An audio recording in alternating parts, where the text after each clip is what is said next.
আসসালামু আলাইকুম রহমতুল্লাহ। কেমন আছেন বন্ধুরা? আশা করি সবাই ভালো আছেন। স্বাগতম সবাইকে আমার শিল্পকর গ্রাফিক্স মিডিয়ার পক্ষ থেকে। আমি দেওয়ান সালেহ বরাবরের মতো আপনাদের সাথেই রয়েছি। আজকে হাজির হয়েছি আপনাদের সামনে আমি নতুন এক ভিডিও নিয়ে, নতুন এক টিউটোরিয়াল নিয়ে।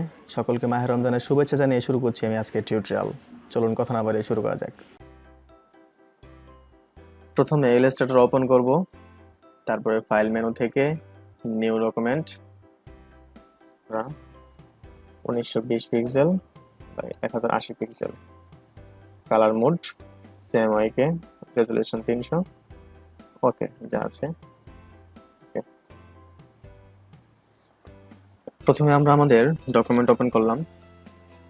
এখন আমি এখান থেকে আমার পেন্সিল স্কেচটাকে নিয়ে আসব।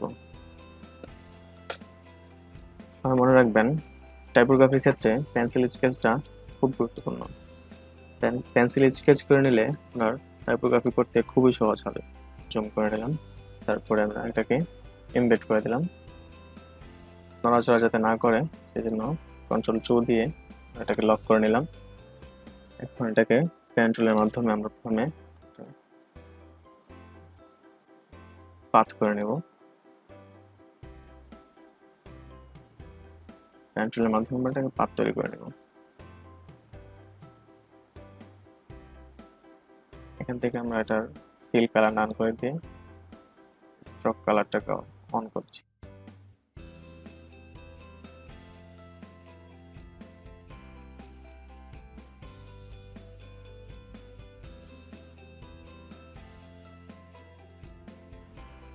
একইভাবে আমরা আমাদের ডিজাইনের সম্পূর্ণ পাথটুকু তৈরি করে নিব। পাথ তৈরি করার ক্ষেত্রে অবশ্যই মনে রাখতে হবে যাতে করে প্রত্যেকটি অ্যাঙ্গেল, প্রত্যেকটি কর্নার খুব সুচারুরূপে তৈরি করা হয়, নতুবা কিন্তু আমার ডিজাইনটা ফুটে উঠবে না।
এবার আমাদের পেন্সিল স্কেচ করা পিকটাকে রিমুভ করে পাতটাকে আমরা আমাদের আর্টবোর্ডে নিয়ে আসব। এবার পিছনে একটা শেপ নিয়ে নিই। শেপের কালার ব্ল্যাক রাখি। এটাকে নিচে নিয়ে নিই, কন্ট্রোল 2 দিয়ে লক করে নেই। এবার আমাদের ডিজাইনটাকে ধরে এটার ফিল কালারটাকে অন করে দেই এবং হোয়াইট করে দেই। এবার এই যে এখান থেকে এই শেপটার ভিতরে যে একটা শেপ আছে, দুইটা শেপকে আমরা ধরবো, ধরে এখান থেকে পাথফাইন্ডার টুলে গিয়ে এই যে মাইনাস ফ্রন্ট ক্লিক। ওকে, সেম ভাবে এখানেও মাইনাস ফ্রন্ট, এখানেও ধরে মাইনাস ফ্রন্ট, এখানেও ধরে মাইনাস ফ্রন্ট। ওকে, এবার বৃত্তটাকে ধরে অবজেক্ট থেকে পাথ, পাথ থেকে অফসেট পাথ, অফসেট পাথে গিয়ে আমরা এখানে প্রিভিউটাকে অন করে দিব, 5 পিক্সেল নিয়ে নেব। ওকে, এবার নিচের শেপটাকে ধরে আমরা এখান থেকে মাইনাস ফ্রন্ট।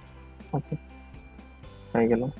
সেম ভাবে আমরা এটাকেও অবজেক্ট থেকে পাথ, পাথ থেকে অফসেট পাথ প্রিভিউ অন করে ওকে দিয়ে নিচেরটাকে শিফট দিয়ে ধরে মাইনাস ফ্রন্ট। একইভাবে এখান থেকেও আবার অফসেট থেকে অবজেক্ট থেকে পাথ, পাথ থেকে অফসেট পাথ। ওকে, নিচেরটাকে শিফট দিয়ে ধরে। ওকে, হয়ে গেল আমাদের সম্পূর্ণ ডিজাইনটুকু।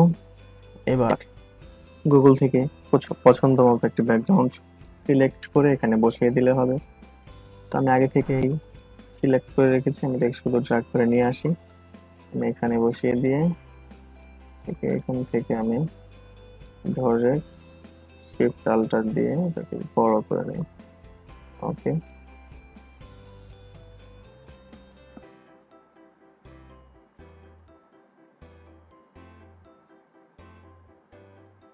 বসে গেছে। এবার আমাকে যা করতে হবে, এটাকে আমি ইনভেট করে নিতে পারি, ইনভেট করে নিয়ে এখানে এটাকে নিচে নিয়ে আসবে, আনলক করে নিলাম। তবে এটাকে ধরে আর এটাকে ধরে ওকে গ্রুপ করে নিই। এবার আমাদের টেক্সটটাকে এখানে নিয়ে আসবো,